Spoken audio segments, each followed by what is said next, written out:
I finally figured out every matchup for the Straw Hats versus the Blackbeard Pirates. These crews are bound to face eventually, as Blackbeard might even end up being Luffy's final antagonist in the series. You're gonna want to stick around for the very end of the video because some of these matchups have insane potential, like Zoro facing against a Diamond Sword Shiryu. Like the video to help get it out to as many people as possible, and let's get straight to it. Let's start out with the obvious, Luffy and Blackbeard. Two of these going head to head, both captains, light versus darkness, two sides of the same coin, and two of the most piratey characters in all of One Piece. It's only fair to assume that they're eventually going to have to come to a crossroads, as we have one who is a skinny, flimsy, childish Nakama, and the other who is a fat, smelly, evil bastard. By the way, let me know in the comments, does Blackbeard shower? I'm just being honest, dude looks like he smells like straight up sweat and grossness. It's one of those fights where I'm super excited to see what's going to happen. Blackbeard versus Luffy has been hyped up for a while now. By the time they do meet up and duke it out, I wouldn't be surprised if Luffy and Blackbeard are in completely separate tiers of their own. It's really going to come down to Luffy ending up with the greatest haki in the verse, and I would argue that he already has just as good if not better conqueror's haki than Kaido. And yeah, sure, his Nika fruit obviously helps a lot as well, but haki will be the key to defeating the devil fruit connoisseur. Now, I won't be going too far into Blackbeard versus Luffy, but if you want an in-depth video to why their future battle is the most important fight in the series, I'll leave a link to my Luffy versus Blackbeard freedom analysis in the description. Cat burglar Nami and Katarina Devon seem to be likely, as Devon is on the hunt for beautiful women. I always forget just how disturbing Devon is as some form of serial killer on the hunt. The only problem with this is, how does Nami take down the shifting mythical Zoan? Honestly, I'm not sure how that will play out, but if we're being honest here, Nami has gotten out of plenty of situations in the past where we thought she stood absolutely no chance. Like back in her fight in Alabasta, I mean, even in Wano, we saw just how overpowered and broken Nami became during small spurts throughout the raid. Up next, we have Usopp versus Van Auger, and Usopp might be the easiest matchup to predict here. It's obvious that he will have a sniper battle for the true name of the Sniper King against Van Auger. However, this looks like the most lopsided 1v1 because yeah, Usopp is a great sniper, but there's a difference from being great and being the GOAT, as Van Auger was already an elite sniper, and I've always assumed him to be leagues ahead of Usopp. But now with this new Devil Fruit ability, being able to teleport, I honestly have no idea how Usopp wins here. Usopp's seriously going to need an observation haki training arc, plus maybe even a Devil Fruit to pull this off. Chopper versus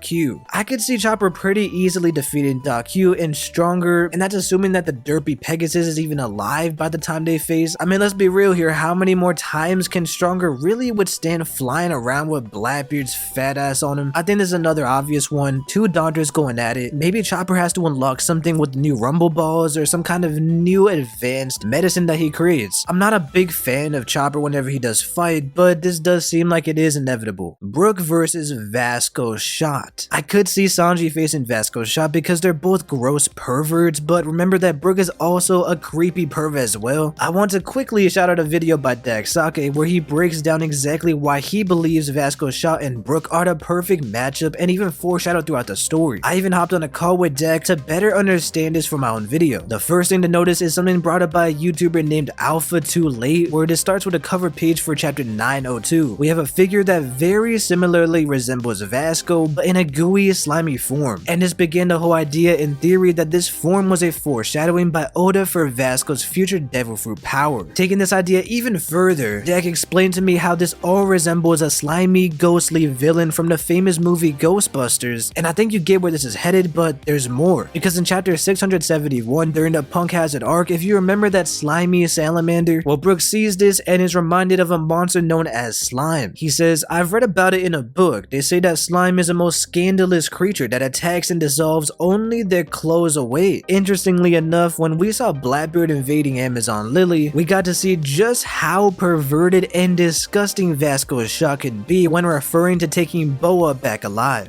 Brook versus Vasco Shot would essentially be a battle of the perverted soul ghost powered characters, where Brook would have to be the one to take on his ghoulish abilities that might even have a connection to souls or the afterlife.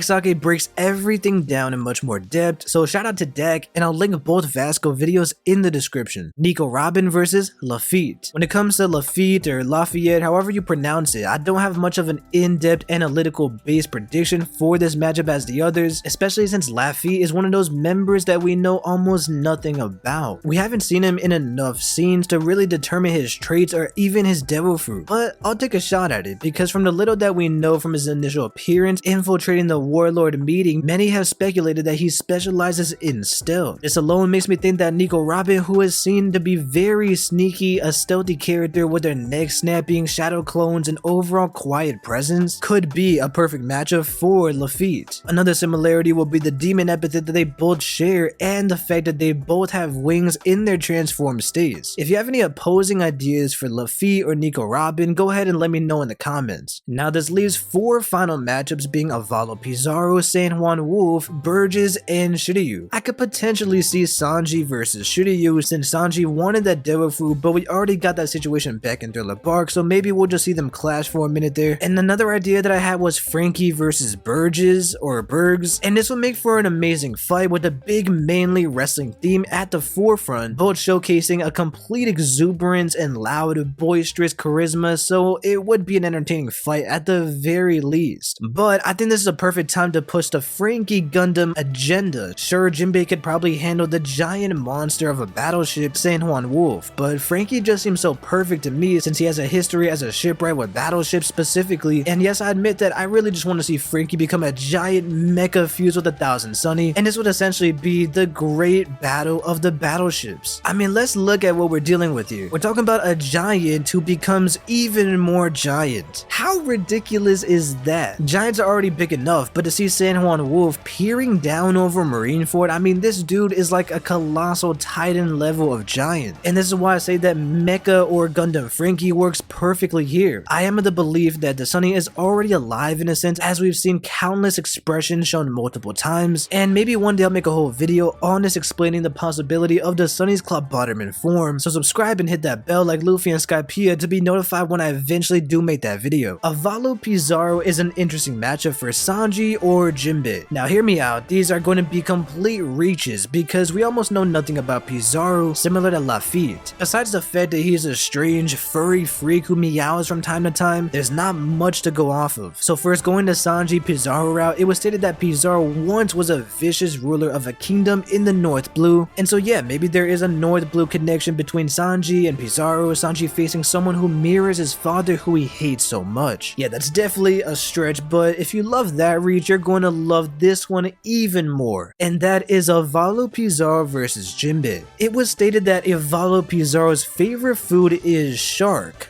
fin soup, and it got me thinking, you know who's been missing for a while? And that's right, Arlong the Fishman Supremacist. And yeah, I'm just kidding in a sense. I know this doesn't add up since he was kept in level 6 and we don't really know what happened to Arlong and if he even ever was in Impel Down. And even if he was, I doubt that Arlong of all people would be in level 6. But could you imagine if this man had a past history of eating fishmen, specifically sharkmen? That would set up for a wild fight with Jinbei, and because Pizarro seems to be one of the more cruel, brutal, insane, evil pirates of the Blackbeard crew, I wouldn't be shocked if this was the case. And that really leaves Burgess to Sanji. Unless we get another Straw Hat, Yamato joins before the Blackbeard pirates and Straw Hats fight, I could see someone like Yamato being a good matchup for Burgess, but for now it does seem like Sanji defeated the man with a stronger devil fruit could be a really fun and entertaining fight. If you have any other ideas to why maybe Sanji and Burgess will fight, or who Sanji will fight, maybe it's not Burgess, maybe it is Avalo Pizarro or another character completely, let me know in the comments. And now it's time for the final matchup, the one I'm most excited to talk about here, and that is Zoro versus Shiryu. You saw the thumbnail and I could not be more excited. Let's get into it. So I do a weekly One Piece podcast where I hang out with the guys, talk about One Piece, whether it be new chapters, power scaling, tier rankings, theories, and a lot more. We're just chopping it up, discussing Blackbeard and if the Straw Hats are truly ready to take them on. And while this whole conversation's going on, Zane from the OPU podcast brought up one of the coolest ideas that I've heard in a while. He goes, what if Shiryu from the Blackbeard crew used a diamond fruit on his sword that had a diamond sword. So yeah, admittedly I'm stealing this idea from him, and you could even see during the podcast VOD how excited I was by the mere thought of this. Not only do I think it will happen, the idea is such a fun and exciting one that I had to share with y'all. So why does this idea make so much sense in the first place, and why am I so excited of the mere potential of it? Well, we know Blackbeard and his crew are collecting rare devil fruits. Big Mom's crew had a food theme, Kaido had a Zoan theme, and now Blackbeard is specifically targeting these very unique devil fruits. I would go as far to say that they have a bit of an obsession. Recently we found out that Shiryu also acquired his devil fruit by presumably killing Absalom, and all of this got me thinking, is Jozu, the diamond fruit user from Marineford, dead or alive? What are the chances that Blackbeard or Shiryu killed Jozu in the payback war when the Blackbeard pirates clashed with the vengeful remaining members of the Whitebeard pirates? The fact that we haven't even heard or seen anything from Jozu makes this very possible. If you remember during the Odin flashback, Jozu was already a member of the Whitebeard crew, and this means that he knows Odin personally. Yet when Izo and Marco returned to avenge Odin's death and help Luffy free Wano, Jozu never appeared alongside Marco. You would think that he would at least contribute in some way. Now let's really flesh out this idea of Diamond Sword Shiryu and why it's something that I think has a really great chance of happening. In the Alabasta arc, Zoro defeated Mr. One or Das Bones, a man with the devil fruit power that turned his body into steel, and he was essentially a walking, breathing swordman. It was in this very fight that Zoro unlocked the strength to be able to cut through him and his devil fruit ability. So being able to now cut through steel, but still being able to maintain restraint to not cut through a sheet of paper or a thin plant leaf. I really love this scene as one of the best early Zoro fights and one of the best moments of the Alabasta arc. But really ever since this, Zoro fans have been wondering if Zoro can cut through steel, what's the next step? Diamond? In fact, Mr. One is the one who makes this exact comment at the very end of their fight. And with Oda's long history of foreshadowing events even hundreds of chapters before, this comment sparked decades of speculation connecting Zoro slicing through a diamond sword, or a diamond structure, or even a diamond devil fruit user. Finally, let's talk about how it's even possible for Shiryu, this complete insane brutal madman, to feed his sword a devil fruit. And to understand this, we have to look at Dr. Vegapunk, as he was able to create gun dogs and elephant swords. It's nowhere confirmed that Blackbeard would be able to replicate such a phenomena, but it is possible. After all, I mentioned Blackbeard's crew's obsession with the devil fruits, and Blackbeard is known for studying devil fruits and knowing their strange secrets and potential more than most people. He's the only character that we've seen so far to have 2 devil fruits. I mean, whatever this devil fruit black magic ritual is, where he somehow managed to take Whitebeard's devil fruit for himself under this mysterious black cloak, it's not only strange, but it goes against the norm in every way. So because of this, I've always wondered, if Blackbeard's gonna have 2, why not 3, why not 4? But now going back to Shiryu, it does seem a lot more plausible that than any other crew randomly having a weapon that consumed a devil fruit ability, it would be Blackbeard's crew. In fact, it would be pretty cool to see if the weapons that all the Blackbeard pirates have devil fruit abilities. I mean, look at Van Auger for a second. He also has a devil fruit, but as a sniper, what if his gun also had another devil fruit on top of that? And now that I've explained how and why this situation could happen, think about just how